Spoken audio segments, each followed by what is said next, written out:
लखनऊ संगीत घराने के पुरोधा पद्म विभूषण पंडित बिरजू महाराज की अस्थियां शनिवार को हरिश्चंद्र घाट के सामने गंगा के बीच धारा में प्रवाहित की गई। इस दौरान बनारस संगीत घराने से जुड़े संगीत साधकों में शोक की लहर देखी गई।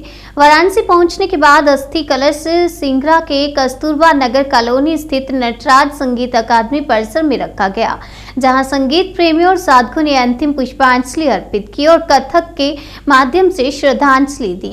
यहां से उनकी कलश यात्रा अस्सी घाट के लिए रवाना हुई तो रास्ते भर संगीत साधक पुष्प वर्षा करते रहे। अस्सी घाट से बजड़े द्वारा हरिश्चंद्र घाट के ठीक सामने पंडित बिरजू महाराज की अस्थियां गंगा में प्रवाहित की गई।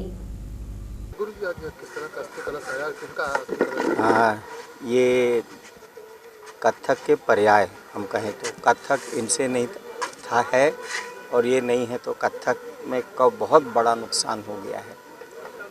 और पूरे विश्व में कथक को ख्याति दिलाने वाले पंडित बिरजू महाराज जी, भारत सरकार ने पद्म विभूषण दिया था, जबकि मुझे लगता है कि इनको भारत रत्न मिलना चाहिए। हम उसके योग्य नहीं कहेंगे, बल्कि भारत रत्न उसके लिए इनके लिए उपाधि था बस। इनका अस्थि कलश आया है और बहुत दुखद है कि ये बहुत 83 साल की ही उम्र थी और एक्टिव थे। ऐसा नहीं था कि ये एक्टिव नहीं थे, एक्टिव थे, और ऐसे समय में उनका निधन बहुत दुखद है। मेरे साथ उनकी बहुत सी स्मृतियाँ हैं मुझे, लेकिन अब उस सब की चर्चा करना व्यर्थ है।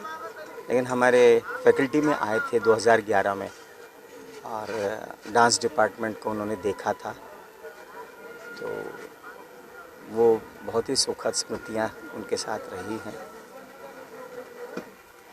बस शब्द नहीं हैं, हम लोग मूक हो गए हैं, बस नमन करते हैं उनको।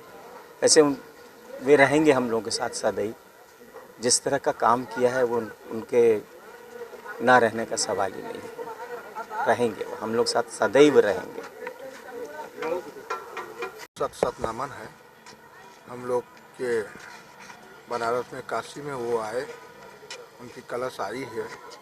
सभी शिष्य हमारे जितने हैं, बनारस के लोग जितने लोग हैं, सभी लोग आए हैं इकट्ठे और उनकी श्रद्धांजलि देने के लिए। और उनकी बहुत सी लय और ताल स्वर की ज्ञान उनको इतना था कि हम लोग उनको महापुरुष कहते थे। वो एक महापुरुष थे, हम लोग के बीच नहीं है। मुझे बहुत दुख इस बात की है। हम लोग कोशिश करेंगे उनकी आशीर्वाद कि हम लोग और फैलाएं कुछ दूर तक।